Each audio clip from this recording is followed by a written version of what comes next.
Assalamualaikum warahmatullahi wabarakatuh. Alhamdulillah, alhamdulillahi rabbil alamin.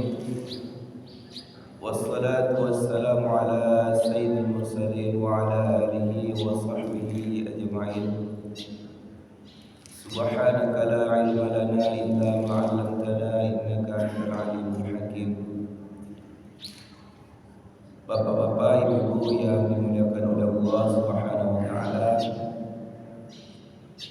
kembali kita bersyukur kepada Allah telah mengaruniakan kepada kita nikmat yang sangat luar biasa di pagi hari ini, yang terkadang kita lupa untuk mensyukurinya, yakni nikmat masih bisa sujud kepada Allah Subhanahu wa taala, menghambakan diri, menandakan bahwa kita masih mengakui bahwa kita adalah seorang hamba yang masih membutuhkan pertolongan. Bapak Ibu yang dirahmati Allah Subhanahu wa taala, untuk pagi ini kita melanjutkan pengajian kita, pelajaran kita. Kalau kemarin sudah membahas tentang jenis-jenis air dan juga jenis-jenis najis, kemudian kita masuk kepada bab berwudu. Dalilnya kita bisa lihat di surah Al-Maidah ayat ke-6. Bismillahirrahmanirrahim. Ya ayyuhalladzina amanu idza qumtum ilas salati faghsilu wujuhakum wa aydiyakum ilal marafiq wamsahu bi ru'usikum wa arjulakum ilal ka'bayn. Wahai orang-orang yang beriman, apabila kamu hendak ingin mendirikan salat, maka basuhlah wajahmu dan tangan kalian sampai ke siku, dan usaplah kepala kalian dan kaki-kaki kalian hingga kedua mata kaki. Bapak Ibu yang dirahmati Allah Subhanahu wa taala, pertama, wudu ini memiliki niat yang harus kita persiapkan. Jadi tidak cuma hanya kita ketemu air langsung membasuh wajah, membasuh tangan, kemudian rambut, kaki, lalu selesai. Tidak. Yang pertama yang kita niatkan sebelum kita memulai wudu adalah kita tahu dulu arahnya mau kemana. Kemudian setelah kita sudah menetapkan saya mau sholat, saya mau menjaga diri, saya mau untuk membaca Quran dan sebagainya, kemudian kita berwudu dengan membacakan niat terlebih dahulu. Kalau lafaznya nawaitul wudu'a li raf'il hadatsil asghari fardhan lillahi ta'ala, sengaja saya berniat berwudu untuk mengangkatkan hadas kecil wajib karena Allah Ta'ala. Jadi itu lafaz Bapak Ibu yang sekiranya misalnya laduo Bapak Ibu tidak hafal bahasa Arabnya, pakai bahasa Indonesianya, itu lafaz yang diutarakan melalui mulut kita, yang niat kembali kepada hati bahwa kita ingin membersihkan diri dari hadas kecil. Bapak Ibu yang dirahmati Allah Subhanahu wa taala, kita bahas dulu yang fardu-fardunya atau yang rukun yang sekiranya ada yang tertinggal, maka wudu kita itu dipastikan tidak sah. Sehingga nanti bisa kita Bapak Ibu membedakan, oh ini rukun, ini sunnah, dan ini tambahan-tambahan lainnya.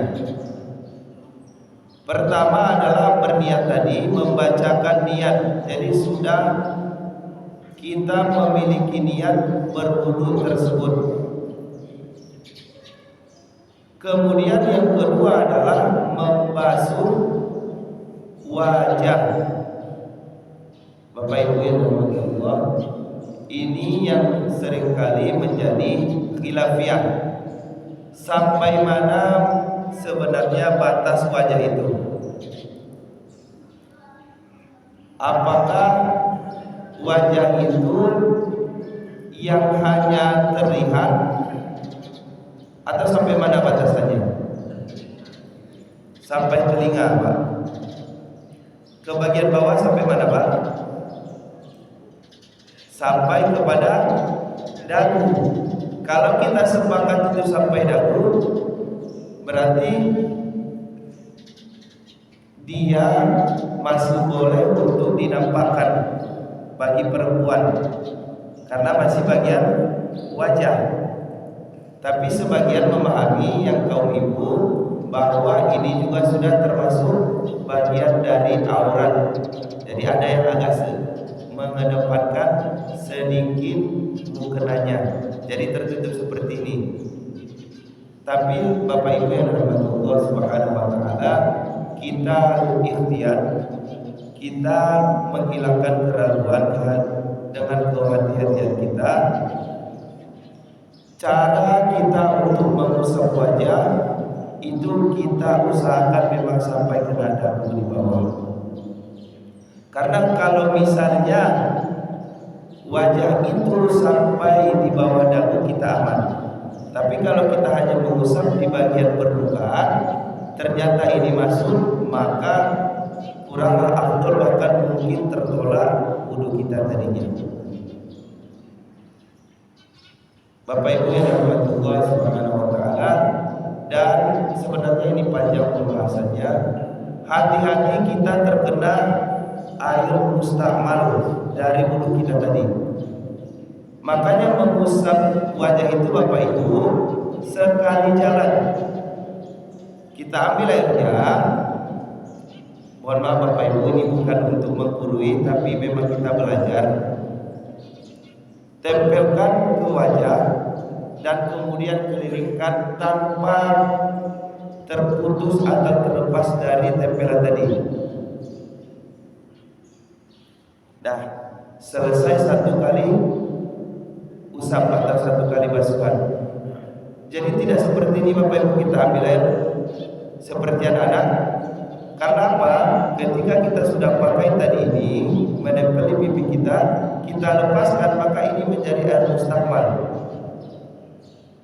Air yang sudah dipakai untuk bersuci, lalu kita tempelkan lagi, maka kita sudah memakai air mustakmal untuk berwudu. Paham Bapak Ibu? Ya, pelan-pelan kita ingat. Kalau kita lepaskan di basuhan tadi, maka air yang sudah lepas tadi itu menjadi air mustakmal. Ketika kita pakai kembali seperti ini, maka air yang kita pakai itu sudah air mustakmal. Kemudian Bapak Ibu yang dirahmati Allah Subhanahu wa taala, juga kita berhati-hati terhadap sesuatu yang menghalangi air itu bisa sampai kepada wajah kita.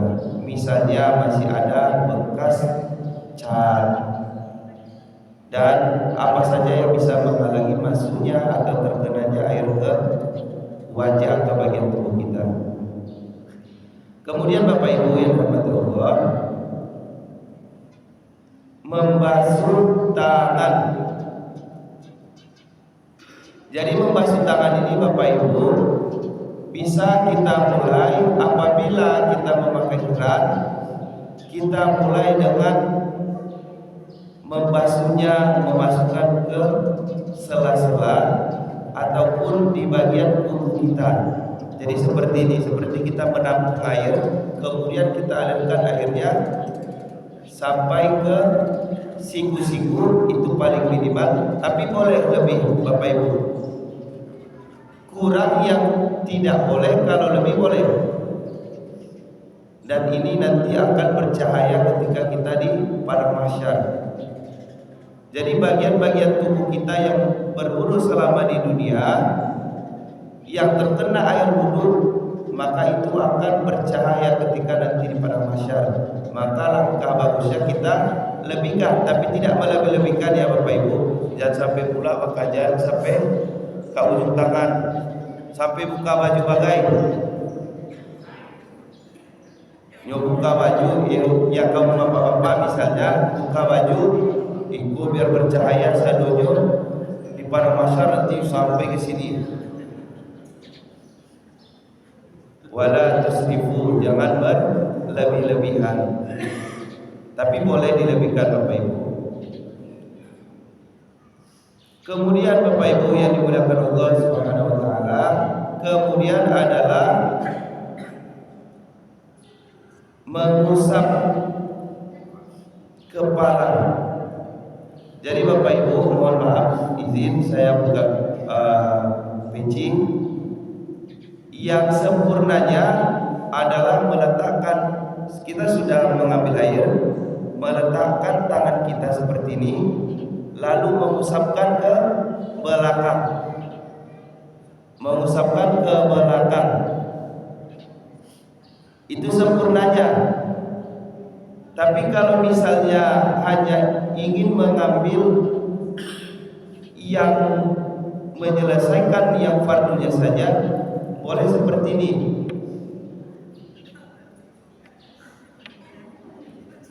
Tiga helai rambut pun sudah dianggap sah. Tapi ba'ala muriduna, lebih bagus kita sempurnakan. Tapi kalau tidak sempurna tidak masalah. Yang penting kan kita tadi bicara tentang rukun standar sahnya wudu kita. Kalau botak Bapak Ibu, ya diusap sajalah dengan niat membasuh rambut atau membasuh kepala tadi. Maka di sini bahasanya itu membasuh kepala. Tapi rambut yang poinnya atau yang dituju, kalau tidak ada rambutnya berarti fokus kepada kepalanya. Kemudian wa arjulakum ilal ka'bain. Kemudian Bapak Ibu, yaitu membasuh juga dua kaki sampai kedua mata kaki tadi. Dimulai dari dua matahari kaki kita. Tapi kalau kami sendiri dan dianjurkan itu melebihkan dari atas. Karena terkadang kita terlalu pas-pasan sehingga kurang dari standar yang ditentukan. Dan kami sendiri Bapak Ibu memperhatikannya, karena kita akan wudu setiap hari. Seringkali Bapak Ibu lipatan matahari kaki kita menutupi kulit bagian bawahnya. Seperti ini Bapak Ibu, kan matahari kaki kita di bawahnya pasti ada sela atau yang tertutupi oleh apa tadi, lipatan matahari kaki tadi. Maka kita harus berhati-hati di situ. Apalagi kita yang memakai keran. Jadi usahakan diusapkan airnya sehingga masuk dan juga kena semuanya air yang kita pakai itu berwudu tadi. Yang penting bagaimana caranya supaya air itu mengalir ke kaki kita tadi. Jangan sampai ada bagian kaki kita yang tidak terkena oleh air tadi, maka tidak sempurna, bahkan tidak sah nanti wudu kita. Bapak Ibu yang dirahmati Allah Subhanahu wa taala, kemudian kita masuk pada sunnah-sunnah wudu.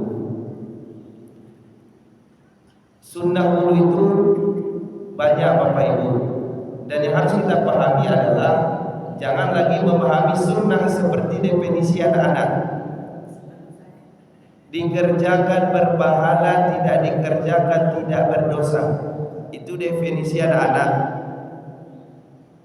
Tapi kalau kita sunnah yang kita pahami adalah tidak dikerjakan merugi. Itu yang harus kita pahami. Kok ada misalnya orang bagi-bagi pinti, tidak dibuat rugi awak. Sama dengan sunnah tadi, dakwah karena jawab rugi awak. Maka yang harus kita pahami, kita memperbanyak sunnah-sunnah, apalagi dalam berwudu yang kita lakukan setiap harinya 5 kali, bahkan berapapun tidak ada masalahnya. Apalagi yang mendawamkan wudu pada dirinya setiap hari, setiap waktu. Jadi tidak putus-putus wudunya. Alangkah bagusnya dia menyempurnakan wudunya. Yang pertama adalah mengucapkan bismillah ketika mulai memegang air wudhu. Ini belum masuk ke rukun dia Bapak Ibu. Jadi sebelum berwudu kita mengambil airnya, kita ucapkan bismillah. Tapi hati-hati juga Bapak Ibu. Kalau tempatnya itu memang murni tempat duduk, boleh kita jaharkan bismillahirrahmanirrahim. Tapi jangan di tampek WC yang ada toiletnya Bapak Ibu, harus kita perhatikan. Kalau misalnya di sini keran, di sini toilet, dengan merasa khusyuknya, dengan merasa alimnya bismillahirrahmanirrahim, itu sudah berdosa karena kita mengucapkan lafzu zalalah, lafaz Allah yang mulia di dalam toilet. Jadi ada Bapak Ibu, sedikit mungkin seluruh untuk kita ini, ada mungkin sanak kami di Jakarta yang sudah lama ilmu agamanya kurang. Jadi dia bilang sudah 3 hari tidak BAB, beberapa hari tidak BAB. Lalu dengan sudah ada gejolak dalam perutnya, pergi ke toilet. Dengan rasa leganya keluar tadi, alhamdulillah, dari suara dari dalam WC tadi. Dalam hati kami Bapak Ibu, ada cara nyu bersyukur, tapi dah lupa sampai nyu. Sampai keluar suaranya Bapak Ibu, nyu karya suaranya alhamdulillah. Nah, itu harus kita juga hati-hati untuk tidak mengucapkan kalimat-kalimat thayyibah, kalimat-kalimat suci di dalam tempat-tempat yang tidak diperbolehkan atau yang penuh dengan najis. Kemudian lanjut Bapak Ibu, setelah itu kita menyela-nyela tangan, membersihkan terlebih dahulu Bapak Ibu, menyela-nyela jari kita. Kemudian kalau misalnya Bapak Ibu kita punya siwak, kita pakailah siwak itu. Kalau tidak ada siwak, sikat gigi. Artinya apa Bapak Ibu? Kita berusaha untuk bersih mulut kita ketika melaksanakan sholat. Law asyqa ala ummati la amartuhum bisiwa inda kulli sholat, kata Nabi. Kalaulah tidak memberatkan umatku, maka akan aku perintahkan mereka untuk bersiwak ketika mereka setiap kali mau sholat. Kalau tidak ada pula siwak, tidak ada sikat gigi, pakailah tangan Bapak Ibu. Masukkan, mengeluarkan sisa-sisa makanan atau bau-bau yang ada di mulut kita. Kadang tidak Bapak Ibu, jago lah jam 5 tak ada ngazan, langsung bayi bau tua, tak lupa tu, berkumur-kumur, tak lupa siwak, tak lupa bersihan dulu. Amin. Yang kawan lah berdua. Kadang kareh lo tuh dulu. Itulah Bapak Ibu. Jadi hati-hatilah kita karena menjaga juga kenyamanan orang lain, menjaga kehusuan sholat orang lain. Kalau tabawun baunya tubuh Bapak, karena hilang panganan tuh. Kok khusyuk misalnya orang sedang khusyuk baunya, makan makan. Kok tetangga makan jengkol dan buyar tawar. Itulah buyar salat tawar. Makanya bersihkan mulut disunahkan untuk bersiwak atau bersihkan mulut. Kemudian istinsyak namanya Bapak Ibu. Istinsyak itu ambil air sedikit Bapak Ibu, letakkan di depan hidung kita. Kemudian kita hisap sekuat-kuatnya sampai kepada kening kita terasa. Kemudian keluarkan airnya tersebut, lakukan 3 kali atau berapa sabunnya, kalau sekali-sekali saja. Awal-awalnya akan merasa sakit Bapak Ibu, tapi itu adalah salah satu obat yang menghilangkan suka sakit kepala. Kuaco sakit kepala Bapak Ibu, cobalah istinsya tadi.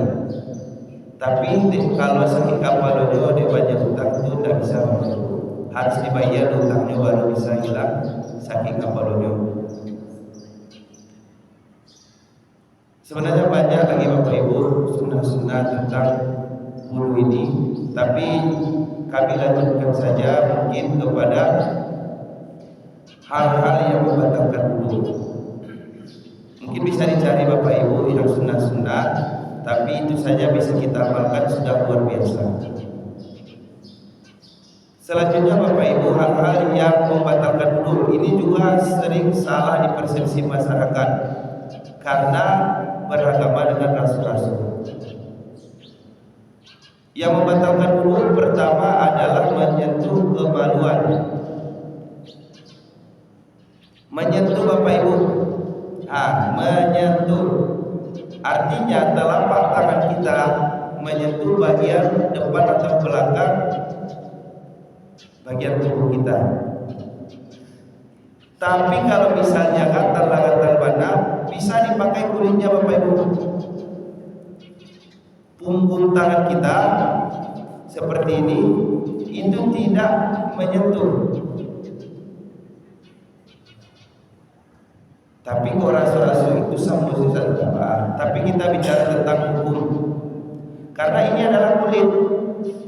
Bukankah di bagian area, mohon maaf, kemaluan kita itu juga kulit yang sering menempel-nempel? Ya kan Bapak Ibu? Maka itu tidak membatalkan. Tapi kalau sudah menyentuh dengan telapak tangan, itulah yang membatalkan tadi. Kok urgen bana bisa dipakai burung Bapak Ibu. Tapi kalau lata panci disentuh tadi, maka batal burung yang tadi. Kemudian keluar sesuatu dari 2 lubang tadi, lubang air seni dan juga lubang, ya itulah Bapak Ibu, itu membatalkan wudhu, baik yang bentuk uap, baik maupun yang cair maupun yang padat. Kemudian ini yang sering Bapak Ibu, kalau kami sering mendengar, Ustaz, kami rasul-rasul itu kalau sakit deh sangine. Jadi Bapak Ibu, kalau misalnya ragu, silakanlah berwudu lagi. Al-yaqinu la yuzalu bisyak. Kalau keyakinan itu tidak akan mengalahkan keraguan. Kalau yakin benar keluar, silakan berwudu. Tapi kalau kuat itu hanya karena kami bukan seorang ahli fisik ya Bapak Ibu, cuman ketika kami belajar dulu, kalau misalnya ada sedikit angin yang keluar sedikit, itu sama dengan ketika misalnya kita membuka sesuatu dan itu keluar angin karena dia tertutup. Misalnya kita ada gerak, dia keluar semacam angin, itu tidak membatalkan karena itu terbuka. Dia terbuka karena sebelumnya tertutup, terbuka, maka ada angin yang keluar, dan itu bukan yang membatalkan wudu. Tapi Bapak Ibu, misalnya kita sudah berwudu lalu kita lanjut kerja dengan berharap nanti wudunya bisa dipakai sholat lagi, ada yang keluar dari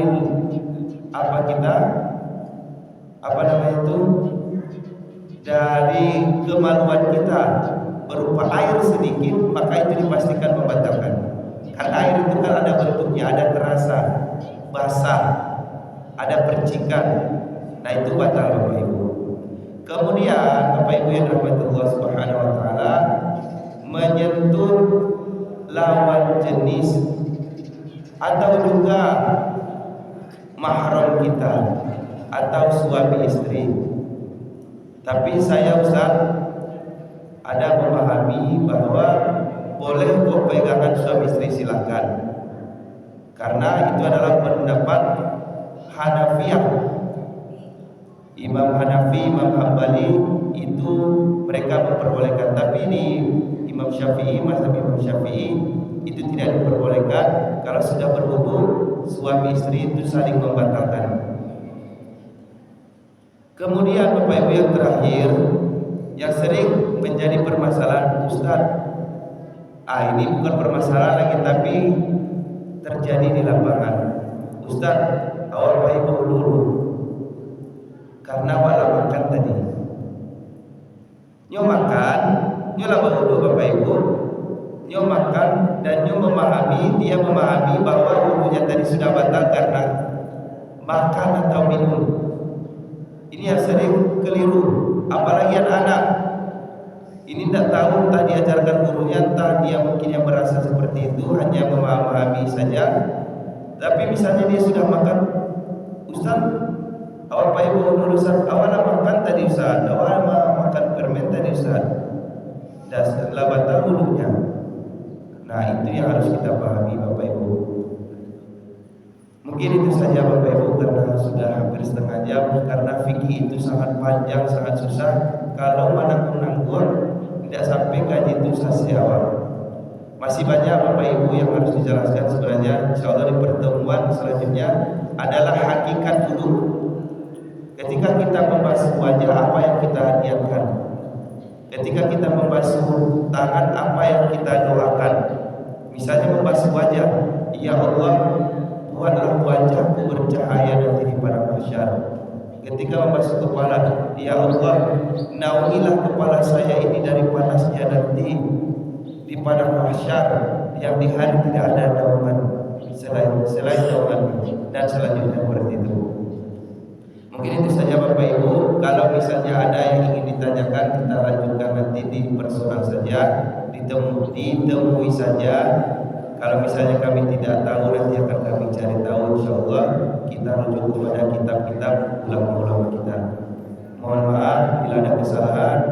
Wallahu muwaffiq ila aqwamit thoriq. Assalamualaikum warahmatullahi wabarakatuh.